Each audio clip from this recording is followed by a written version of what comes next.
toute personne qui avait un avis contraire à la doxa, finalement, à ce qui était dit, était taxée immédiatement de complotiste.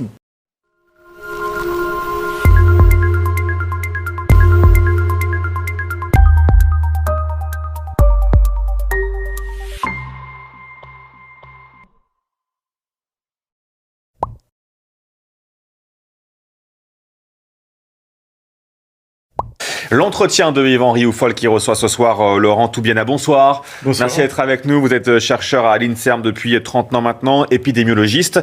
Vous publiez le 23 mars prochain ce livre, Une autre vision de l'épidémie. C'est publié chez L'Artilleur. Merci d'être avec nous ce soir sur CNews. Pourquoi avoir invité ce soir donc Laurent Toubiana à Yvan Rioufol ?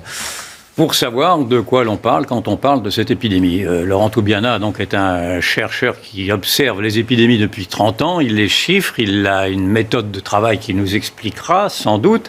Et en tout cas, à travers sa méthode de travail, il a des conclusions qui ne correspondent pas du tout, en tout cas, au discours dominant, qui est un discours dramatique qui est tenu depuis maintenant 2 ans.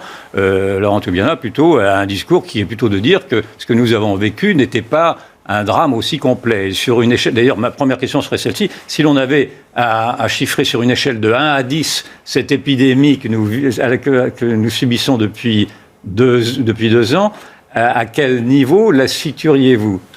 Eh bien, je ne vais pas vous répondre. Je ne vais pas vous répondre pour une simple raison, c'est que vous êtes encore dans les chiffres, si vous voulez, en me demandant de mettre une échelle quelque part. Et je vous y répondrai quand même. Mais avant de donner des chiffres, il faut donner des explications. Et un scientifique, alors vous avez dit que j'étais épidémiologiste, je suis avant tout un scientifique, je suis un chercheur au sein d'un grand institut de recherche français, national, c'est l'INSERM. Institut national de la santé et de la recherche et de la recherche médicale. Et en tant que chercheur, si vous voulez, les chiffres font partie de la recherche, si vous voulez, c'est de l'observation. On recueille des chiffres, mais ce n'est qu'une partie du processus de création de connaissances, si vous voulez. Et donc, l'ensemble de ce processus, si vous voulez, constitue une sorte de connaissance générale, notamment en l'occurrence sur les épidémies. Et ça nous permet d'avoir une réflexion et suffisamment de recul pour pouvoir donner des informations, en tout cas des clés de compréhension de cette épidémie. Est-ce que les pouvoirs publics ont bien évalué la gravité de cette épidémie selon vos observations, ou est-ce qu'il y a eu une surenchère, une surexploitation de la peur, dans le fond ? Bien, écoutez, nous avons assisté à ce qui se passe à peu près tout le temps. C'est-à-dire toujours à peu près le même scénario. Et je vais vous le compter, si vous voulez, en quelques mots. Le scénario, c'est, dans un pays très lointain, il se passe des choses inhabituelles. Des chercheurs viennent vous dire que, attention, ça peut être très grave. Donc, valide ce que l'on voit à l'extérieur. Puis, on nous dit, mais c'est pas de toute façon, nous avons de quoi, nous sommes suffisamment forts pour combattre, n'ayez pas peur. Puis, dans des pays de plus en plus proches, ça se rapproche, et là, c'est la panique. On ne sait plus quoi faire, et on met en place un dispositif. Vous décrivez un mimétisme. Comme ça. Donc, alors, je décris le mimétisme, mais si vous voulez, c'est un mimétisme spatio-temporel. C'est-à-dire que autour de nous, ça s'est passé comme ça, et dans le temps, ça se passe toujours comme ça. En fait, c'est toujours la même histoire. Et d'ailleurs, nous avons vécu, 5 fois la même histoire. Et vous reprenez ce petit scénario que je viens de vous dire, et vous avez exactement ça systématiquement. Mais pour que l'on comprenne bien ce que vous dites, parce que vous ne m'avez pas répondu sur mon échelle de maladie, on pourrait prendre une autre échelle, mais je vais vous poser cette question parce que je vous ai entendu dire et soutenir que cette épidémie, que l'on a dit catastrophique, on a même entendu des intellectuels parler de mal absolu, je pense à Jean-Louis Bourlange par exemple. Vous dites que cette épidémie est une épidémie bénigne. Et donc vous allez faire sursauter beaucoup de monde. Donc expliquez-nous pourquoi vous y voyez une épidémie bénigne. Alors j'y vois une épidémie bénigne parce que j'ai l'expérience de 30 ans d'études des épidémies, donc j'ai un recul, un savoir, que je partage avec énormément de gens. Là, je peux me permettre de vous dire que Pierre Menton a sorti un livre très récemment là-dessus, puis nous avons, avec Laurent Mucchielli, publié un très grand nombre de tribunes qui ont été pratiquement censurées à chaque fois. Et vous allez sortir un livre le 23 mars chez l'Artilleur qui va s'appeler « Une autre vision de l'épidémie ». Exactement, donc vous allez développer une autre vision, et c'est cette vision, cette manière de voir les choses, c'est issu, ça sort pas de n'importe où, c'est issu d'une expérience, si vous voulez. Donc, effectivement, lorsqu'on regarde les autres épidémies vécues en France, celle-ci est absolument bénigne. D'ailleurs, oui. Vous nous avez amené un graphique que l'on pourrait montrer et que vous allez nous commenter, s'il vous plaît. Si on peut le voir. Ouais. Si on peut le voir. Alors oui, voilà, qu'est-ce que c'est ? Ce graphique résume à peu près ce que je viens de vous dire. Ce que l'on voit ici, c'est... ce sont des chiffres officiels ? Ce sont les... Oui, ce sont des... Alors, encore une fois, il faut savoir qu'il y a une forme de tromperie à donner des chiffres sans utiliser les méthodes normales de description des épidémies. Et je vais rappeler ça. Une épidémie, c'est un nombre de malades que l'on observe avec un système qu'on a mis en place, et on étudie le nombre de nouveaux cas par habitant et dans un lieu donné. Et lorsque ce nombre de nouveaux cas dépasse un certain seuil, on dit que nous sommes dans une épidémie. Et lorsque ces cas-là, les cas que l'on observe donnent des cas graves, voire des morts, et si ces morts sont en quantité, alors l'épidémie est grave. D'accord. Elle n'est ni importante ni grave, et ces chiffres-là... Parce que je décrypte, parce que pour l'instant, vous reprochez dans le fond que l'on ne comptabilise que les contaminés. C'est un peu ce que vous nous dites. Oui, c'est ce que je dis, mais ça, c'est une aberration, aberration de notre système. C'est une innovation. Le contaminé ne devrait pas être un critère de... On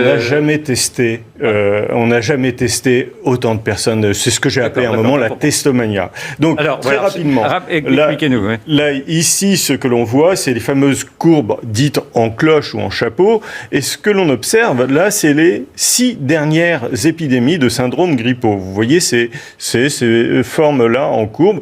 Et l'épidémie de 2014-2015, puisqu'elle se passe toujours en hiver, vous voyez, elle a atteint un pic à 636 malades pour 100 000 habitants. 836, excusez-moi. Ouais.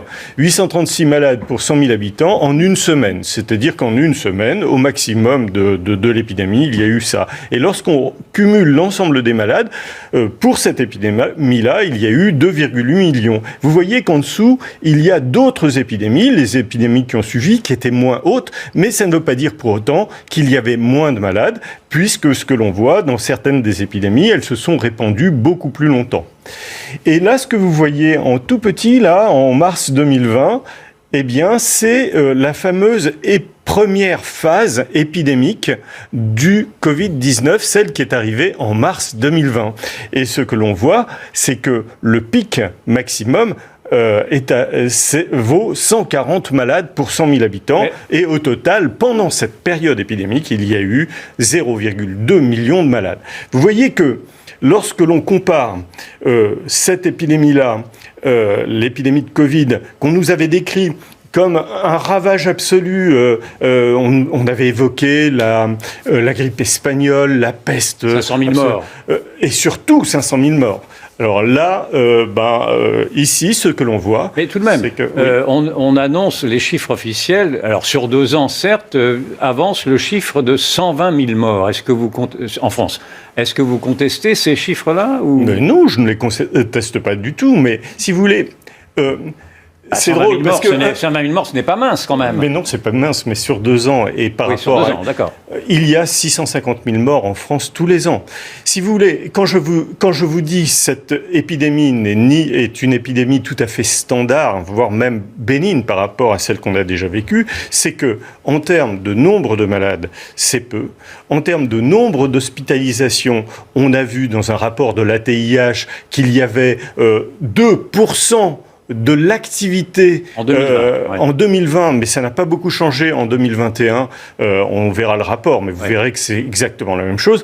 2% de l'activité hospitalière a été consacrée au Covid et 4% des séjours. Mais 4%, on vous fait remarquer que les séjours sont un peu plus longs et qu'en fait ces 2% pourraient être évalués à 19%. Enfin, non, 19% c'est un autre chiffre. On a, écoutez, mais alors...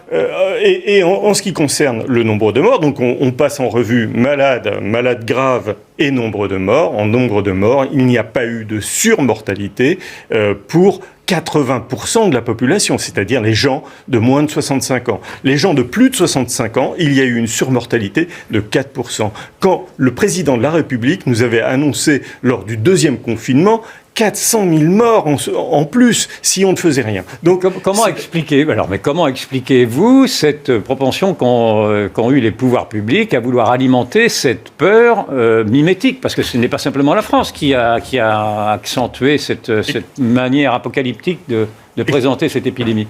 Oui, ce n'est pas... Alors, effectivement, il y a eu une peur mimétique. Je pense que j'ai décrit un petit peu le phénomène. C'est qu'il y a eu un phénomène de panique. On s'est aperçu qu'on n'avait pas... on pensait avoir la meilleure armée du monde, c'est-à-dire le meilleur système de santé du monde. Et en réalité, on s'est aperçu au dernier moment, dans la panique, parce que justement, on n'a pas pris suffisamment de recul. On s'est aperçu que ça n'allait pas. Donc, on a mis en place tout ce qui était... On a copié ce qui s'était fait ailleurs. Mais après, il a fallu camoufler tout ça. Donc, il y a eu une sorte de fuite en avant des mesures, etc. Mais ce qui est très récemment, moi j'ai eu à parler devant des sénateurs. Et donc pour préparer ce travail de présentation, si vous voulez, il y a un ami à moi, un médecin, qui m'a dit: j'ai participé il y a 10 ans à une commission d'enquête du Sénat. Alors il m'a envoyé le document. Alors c'est un document qui fait 600 pages. Mais il y a eu un document abrégé de 160 pages environ. Ouais. Et quand j'ai lu ça, je me suis dit, mais c'est pas possible, c'est un faux. C'est un faux, pourquoi c'est un faux simplement parce que cette commission d'enquête décrit notre situation actuelle exactement, c'est-à-dire qu'il y a 10 ans, au moment de la grippe H1N1, il y avait eu une enquête parce que justement on s'était posé les mêmes questions, c'est-à-dire, bien écoutez, c'est simple, je vais lire le truc, la commission d'enquête sur le rôle des firmes pharmaceutiques dans la gestion par le gouvernement de la grippe H1N1. Le rôle des firmes pharmaceutiques. Oui. Ouais. Donc il y a 600 pages de témoignages et que retrouve-t-on parmi les témoins? Eh bien, tous les acteurs de cette épidémie, c'est-à-dire qu'on retrouve Delfrécy, on retrouve Bruno Le... Vous voulez nous dire quoi en réalité? Ce que je veux dire, allez-y. Ce que je veux dire, c'est que tout était écrit. On a l'impression que les gens ont pris ce rapport, l'ont lu, et ce rapport qui nous disait voilà ce qu'il ne faut pas faire, ils ont fait exactement ce qu'il ne fallait pas faire. Vous nous faites un procès d'incompétence de ceux qui nous ont gouvernés, c'est ce que vous dites? C'est à peu près ça, oui, c'est exactement ce que je dis. C'est que aujourd'hui on nous dit qu'on nous a protégés, mais non, on a fait exactement le contraire de ce qui était écrit dans ce rapport, où on nous donnait exactement tout ce qu'il fallait sans rentrer dans les grandes lignes du rapport, parce qu'on n'a pas le temps, mais qu'est-ce qu'il disait, quelles étaient les solutions qu'on aurait dû appliquer si on avait été raisonnable? Écoutez, le constat, c'est que c'est un constat sur la préparation des esprits. Ils se sont aperçus que les gens étaient préparés à avoir une pandémie gigantesque, et donc tout ce qu'ils voyaient, à chaque fois qu'ils voyaient émerger une épidémie, c'était un truc gigantesque. Exactement ce que nous avons vécu ici. Sur le rôle délétère de certains scientifiques qui profitent finalement de leur situation pour alarmer absolument tout le monde, et ils ne prennent aucun risque en alarmant. Quel est leur profit de vouloir alarmer? C'est l'hubris, si vous voulez, c'est la puissance. Pour exister simplement? Pardon? Pour exister aussi? Ça, écoutez, ça s'est produit à chaque épidémie. À chaque épidémie, ces gens-là, un certain nombre de personnes ont toujours les mêmes réflexes, c'est-à-dire alarmer à fond. Ils ne risquent rien en faisant ça, parce que si l'événement ne se produit pas, ils diront Ils retireront le bénéfice en disant « c'est grâce à nous ». Et si l'événement se produit, ils diront « vous ne nous avez pas suffisamment… » C'est quoi ? C'est un peu le syndrome du pompier pyromane ? Exactement. Vous l'avez dit, c'est exactement le syndrome du… Mais je peux continuer comme ça. Sur le rôle néfaste des tests, c'est écrit en toutes lettres. Sur le rôle dévastateur des modèles mathématiques. Sur le rôle de l'OMS. Sur la stupidité de la vaccination de masse. Sur les conflits d'intérêts de certains influenceurs. Sur la stabilité… Tout ça est écrit… Pardon ? Sur la vaccination de masse, qu'est-ce qu'il disait si c'est pas bien, trop long, écoutez, si c'est pas trop long. Monsieur François Autain, qui était président de la commission, demandait quels étaient les fondements scientifiques de la vaccination de masse. Parce que, souvenez-vous, on avait acheté… Roselyne Bachelot, qui était ministre de la Santé, avait acheté des quantités de tests qui n'ont pas… Parce que les gens se sont quand même méfiés à l'époque. Il n'y avait pas, si vous voulez, le truc. Donc, ce qu'il disait, c'est que ceci apparaît d'autant plus… Je lis ce qui est écrit dans le… D'autant plus dommageable que les fondements scientifiques établis de la stratégie vaccinale y sont contraires.